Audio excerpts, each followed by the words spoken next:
Jeni duke u shoqëruar me programin e mëngjesit për ditë mbar, këtu në Radio Televizioni 21.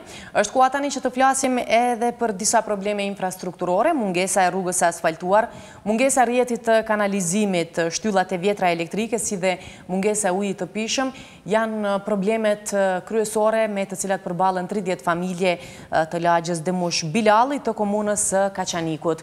Banorët treguan se kanë bërë ankesa të pareshtura, bile në vitin 2004 ata edhe e kanë bërë dhe e kanë paguar projektin për rregullimin e rrugës, mirë po deri më tash nuk është ndërmarrë asgjë në të mirë të tyre. E shohim kronikën të cilën e kemi përgatitur në terren për të vazhduar më pas edhe bisedën në studio rreth këtij problemi. Kjo është rruga e gjatë afër 1 kilometër, e cila të shpije te shtëpitë e 30 familjeve të lagjës Demush Bilalli të komunës së Kaçanikut. Rruga ishte e vërtet e vështirë, për të mos thënë e pakalueshme, ndërsa projekti për rregullimin e kësaj rruge u bë me financa të qytetarëve qysh në vitin 2004. 2004 kanë filluar, kanë punuar një pjesë, 250 metra, e kanë rregulluar. Gjithsejt, on 813 metre me projekt kjo rrugë mu rregullue. Mirë po, prej thonat që mjete financiare nuk ka, kështu që në vitin e ardhshëm 2005 kena mjau krye këtë rrugë. Prej vitit 2004 të vitin 2015, këtu kush nuk ka dalë me punue. Dimnit vesh me helikopter me dalë këtu, s'murësh me kalue, se prej borës, rëshim, shi, fëmija s'kanë mujtë edhe në shkollë me shku. Edhe më keq për këta banorë është mungesa e ujit të pishëm. 10 vjet kemi dhënë kontribut për ujësjes. Prej atëherë deri sot kur ujë s'kemi pas na ujësjes. Ujin ku mujna na për ujë kështu në Betanok shkojmë me një krue, me një prue, shkojmë marrin ujë 500 metra kanë bajt ujë me kofe, na përbunohen, na përpusa.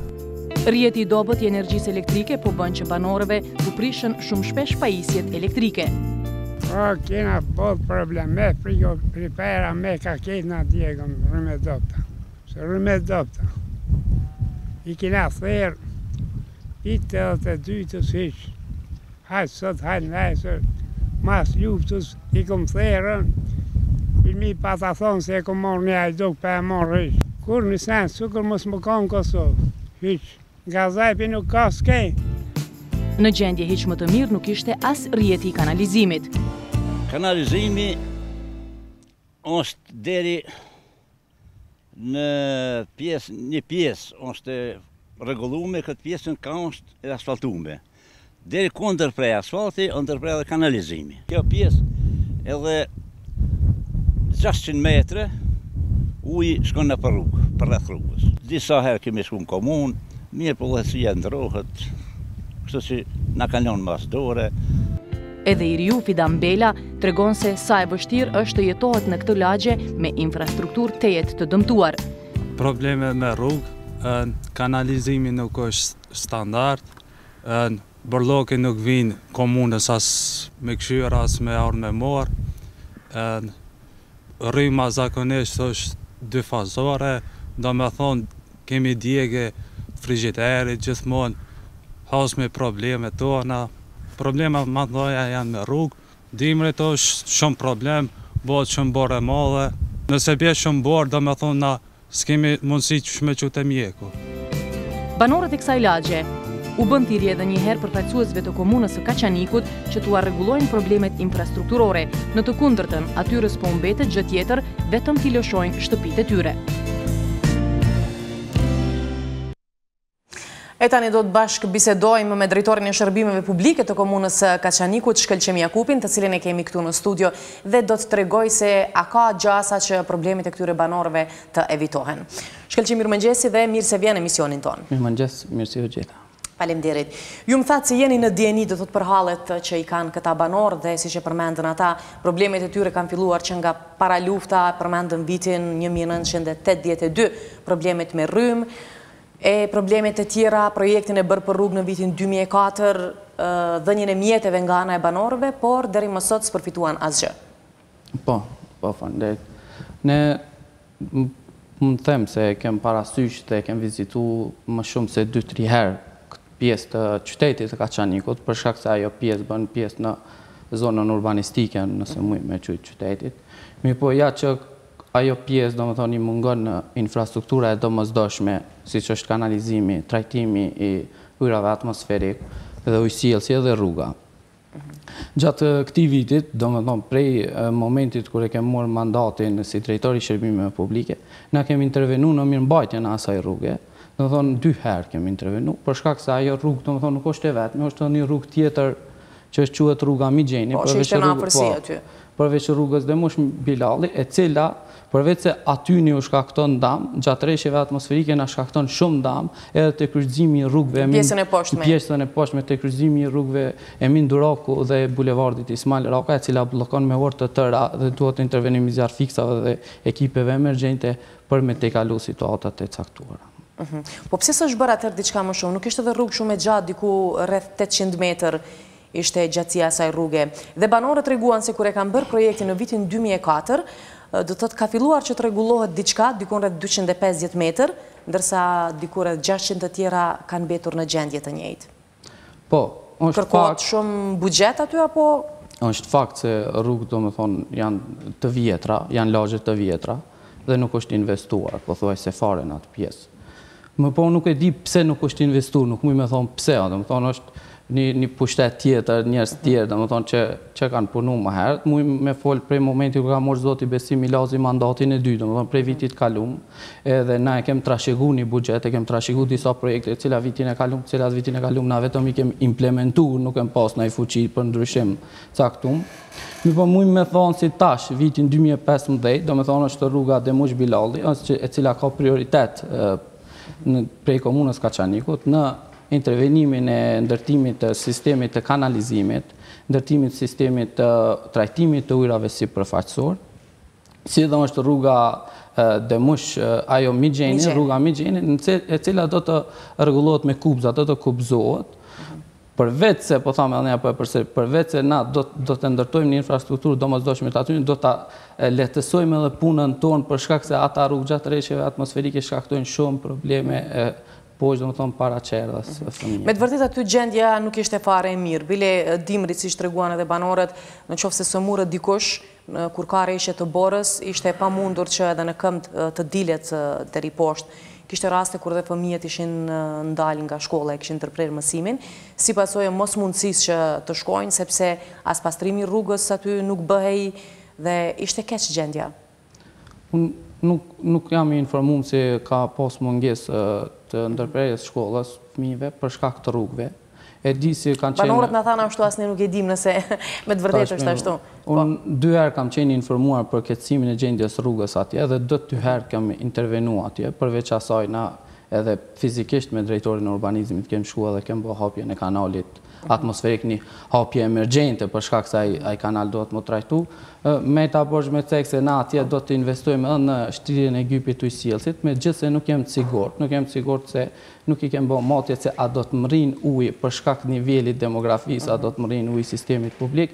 Mi po jaçën projektet tona afat gjatë ose afat mesme është edhe investimin në projekte tjera të ujësjellësit alternative, cila planifikojmë me mbulu atë pjesë, nëse muj me thonë, me ujë nga burime tjera. Ju e përmendët që mandatin fakt e keni marrë vitin e kaluar.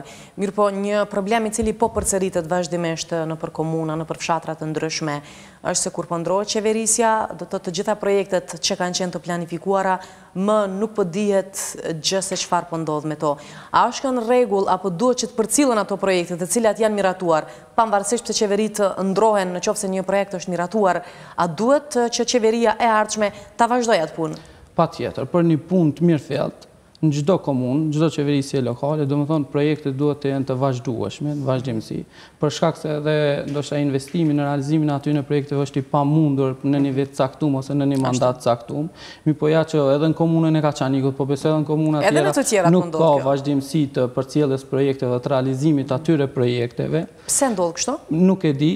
Këto na shkaktojnë probleme pikërisht ndoshta këtë pjesën për shkak edhe po flasmi për shkak se atje është realizuar një pjesë e projektit për cilin flitet se ekziston, përveç asaj është realizu edhe një pjesë e projektit nga vetë banorët, te pjesa e migjenit, edhe kjo është E për mjetët s'dihet se çfarë ka ndodhur me to, do thotë, ato janë ndarë? Jo, me mjetët, sigurisht mjetët janë ndarë për atë pjesë që është realizu.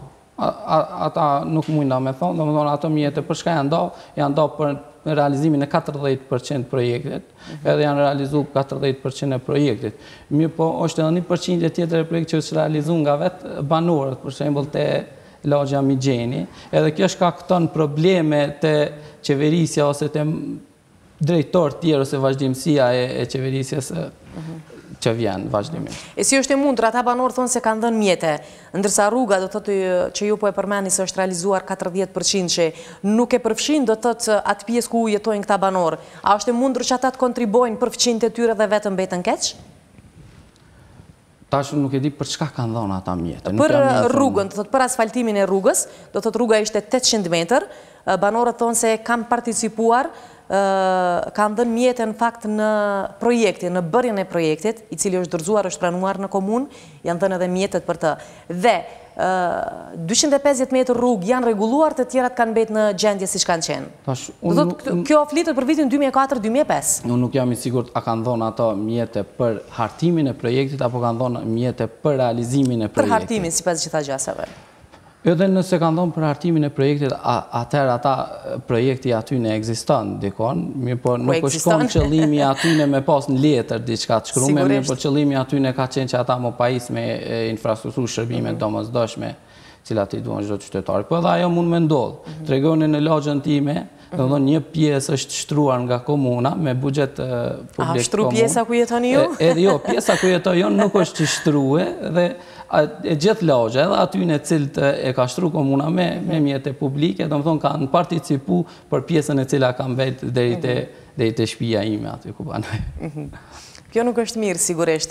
Por e mira është që ju po premtoni, do të thotë se në vitin 2015 do të evitohen problemet e këtyre banorëve, apo do të fillohet në vitin 2015 tani? Po, ne në bashkëpunim me kryetarin e komunës kemi përcaktuar prioritetet për infrastrukturë domosdoshme dhe një ndër prioritetet kryesore është kjo pjesë e qytetit Kaçanikut, e cila do të pajisë, do të rregullohet, ndërtohet sistemi i kanalizimit, ndërtimi ose trajtimi i ujrave atmosferik, si dhe do të shtrihet gypi ujësjellësit, por përsëris unë nuk jam sigurt, nuk i kem bërë matë se a do të mund më rri, domethënë furnizimi më i pishëm dhe atje lart apo jo. E aty ndoshta edhe ndonjë shtyllë elektrike, sepse dhe ato ishin shumë të vjetruara dhe banorët u ankuan se po u dëmtohen pajisjet elektrike që i kanë për shtëpitë e tyre, për shkak se rryma është dyfazore, siç na e përshkruan ata. Edhe pse e dim se kjo është dhe kompetencë e KEDS-it, por në bashkëpunim me komunën e juaj. Ne jam të informuar si Drejtoria e Shërbimeve Publike për disa pjesë të larta, domethënë për shkak demografisë, ndoshta vetë komunës Kaçanikut, domethënë tensioni i rrymës elektrike është i dobët në disa pjesë të larta, ndoshta edhe këto që nga tash po informona. Mi po gjitha kërkesat që kanë prunë banorët kanë sjellë te Drejtoria e Shërbimeve Publike, ne i kemi shërtuar së bashku me përgjegjës të KEK-ut ose KEDS-it, cilët kanë marrë masa në raste të caktuara, mirë po nuk muj me thonë diçka lidhur me ata për shkak se nuk është kompetencë ekskluzive e komunës. Po, sigurisht. Brenda sa kohësh munden që këta banorë ta kenë infrastrukturën e rregulluar, këto 30 familje? Mund të dihet përafërsisht? Tash mund të them se na i kem disa kontrata një vjeçare, të cilat me operator janë çështje procedurave.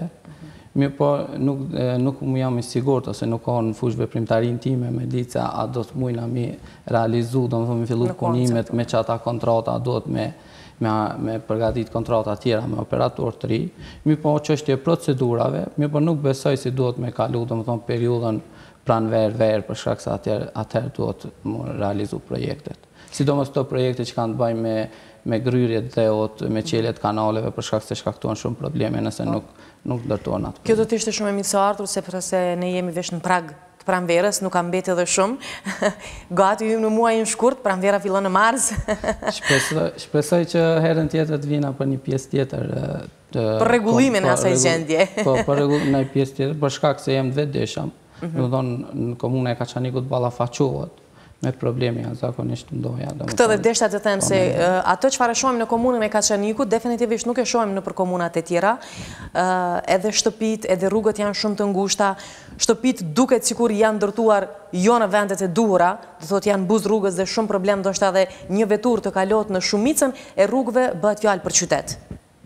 Është fakt, unë këtë e kom konstatu nga vetë fakti se jetoj aty, mirë po edhe tek krijimi parkingjeve për automjete, për shkak se na duan hapësira publike, dhe Kaçaniku jashtëzakonisht ballafaqohet, domethënë, me probleme për hapësira publike. Kemë mungesë të hapësirave publike. Mirë po, kjo nuk është ndoshta ajo brenga kryesore, për shkak se nuk është brenga se e qytetarëve, është pjesë e drejtorisë urbanizmit, e cila mirret me ata punë. Po, ne po e shfrytëzojmë prezencën e juaj, duke ditur që nuk janë të gjithat në kompetencën e drejtorisë suaj. Po, ajo që na shqetëson më së shumti është mungesa e infrastrukturës domosdoshme. Mungesa e sistemit ujësjellësit, mungesa e kanalizimeve nëpër vendbanime të ndryshme. E cila është e paarsyeshme ndoshta te banorët, për shkak se me të vërtetë kanë kaluar 15 vite edhe mos me pas mundësi me pas kyçe në sistemet domosdoshme. Edhe ato në qytet? Po, kur dihet se shumë fshatra këto i kanë përfunduar moti. Gjithashtu në vitin e kaluar, pothuajse pjesën më të madhe të buxhetit për kanalizime e kemi investuar në qytet. Është fakt se atja nuk është investuar në ndërtimin e kanalizimit. Po. Mirë, drejtor, faleminderit shumë që ishit në emisionin ton. Besoj se dhe banorët e kësaj lagji ju kanë kuptuar dhe me shumë gëzim do ta presin lajmin që edhe atju, që së paku do thotë në këtë vit po e them, duke largu verën deri te dimri i ardhshëm, të rregullohen problemet elementare që i kanë këta banorë. Edhe unë shpresoj dhe besoj se kjo do të ndodhë, edhe ata nuk do të kenë problemet të natyrës tillë, dhe vitin e ardhshëm është gjithashtu shpresoj që ajo rrugë domethënë me asfaltue, për shkak se kanë nevojë domethënë edhe në kyçen e shërbimeve, siç është shërbimi menaxhimit mbeturinave edhe pastrimit rrugëve gjatë sezonës dimërore. Faleminderit edhe një herë. Faleminderit.